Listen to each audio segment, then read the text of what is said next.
నమస్తే K24 news. Manakondur MLA Kavvampalli Satyanarayana ముఖ్య అతిథిగా హాజరయ్యారు. యువజన కాంగ్రెస్ అట్ల అనిల్ ఆధ్వర్యంలో యువజన కాంగ్రెస్ నాయకులు, మండల అధ్యక్షులు, కార్యకర్తలు పాల్గొన్నారు. పట్టభద్రుల ఎమ్మెల్సీ అభ్యర్థి ఆర్ ఫోర్స్ నరేందర్ రెడ్డి గెలుపు కోసం గ్రామాల్లో యువత, విద్యార్థులు శ్రమించాలని ఎమ్మెల్యే పిలుపునిచ్చారు. కాంగ్రెస్ ప్రవేశపెట్టిన పథకాలను గుర్తు చేస్తూ రాబోయే రోజుల్లో మరిన్ని సంక్షేమ కార్యక్రమాలు అమలు చేస్తామని పేర్కొన్నారు. పేదల ప్రభుత్వం అంటేనే కాంగ్రెస్ ప్రభుత్వం అని ఆయన అన్నారు. 15 సంవత్సరాల ప్రమోషన్స్ ఇచ్చినాం, ట్రాన్స్ఫర్స్ ఇచ్చినాం.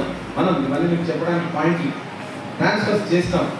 ఉద్యోగులకు అసంతృప్తి ఎందుకుంటుందే, ఇప్పటికి కూడా వాళ్ళకు రాబోయే టర్మ్లో జీతాలు పెట్టారా, వాళ్ళకు కూడా చేస్తూ ఉన్నాం. మరి ఇక నిరుద్యోగులు అసంతృప్తి కూడా నిరుద్యోగులు 2 లక్షల ఉద్యోగాలు ఇస్తున్నాం. అంతలోపలే ఇప్పటికే 55,000 ఉద్యోగాలు ఇచ్చినాం. మళ్ళా ఇంకా రేపు గ్రూప్ 1, గ్రూప్ 2, గ్రూప్ 3 ఈ ఎలక్షన్స్ అయిపోగానే మార్చ్ 1st వీక్ లోపల రిజల్ట్స్ వస్తాయి.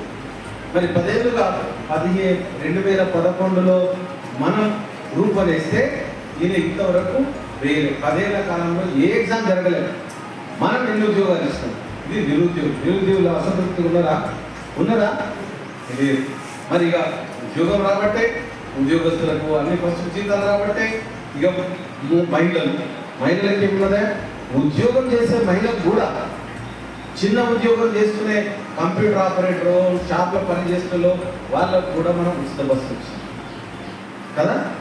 మరి ఇంత చేసిన తర్వాత మహిళలు ఏమన్నా ఆసక్తి ఉన్నారా? మరి రైతుల కోసం వస్తాం. రైతుల రుణమాఫీ 2 లక్షల వరకు చేసినాం. అనేక సాంకేతిక కారణాల వల్ల కొంతమంది రుణమాఫీ జరగలేదు. అది కూడా పరిశీలన చేస్తూ ఉన్నాం. పేర్లు తప్పుపడ్డాయి, స్పెల్లింగ్ తప్పుపడ్డది, వాడు ఆధార్ కార్డులో పడుతున్నది, బ్యాంకులో పడుతుంది, అది ఇది దానివల్ల బ్యాంక్ కంప్యూటర్ తీసుకుంటలేదు. మాన్యువల్ అయితే అది ఒకటే మనం కొనుపడేస్తాం. అంత కంప్యూటర్ కానీ యుగం. అది ఎస్కు బదులు శ్రీ పడ్డదనుకో పదం కాసయ్య, ఆశయ్య అని ఉంటుంది కదా. ఆ సాకు బదులు కాసయ్య అని రాసి అది వినట్టే కదా. కాసాపురాన్ని సీగా రాస్తారు, కొంతమంది కాసాపురము అని రాస్తారు. అది కంప్యూటర్ తీసుకోదు. ఒక సింగిల్ వర్డ్ కూడా తీసుకోదు. ఇట్లాంటి కారణాల వల్ల రుణమాఫీ జరగలేదు.